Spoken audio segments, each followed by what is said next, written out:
Welcome to Techie Dialogue. In this video, I'll show you how to fix PUBG Battlegrounds stuck on initializing, so you can load the game smoothly without getting stuck at the start. Step 1.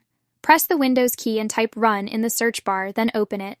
In the Run window, type %10% and click OK to open the temporary files folder. Step 2. From the address bar, go back to the local folder, then scroll down and find a folder named TSL Game. Double-click on it, then open the saved folder. Step 3. Inside the saved folder, open the cache folder. Select all the files inside and delete them. These are temporary game files that can sometimes cause loading issues. Step 4.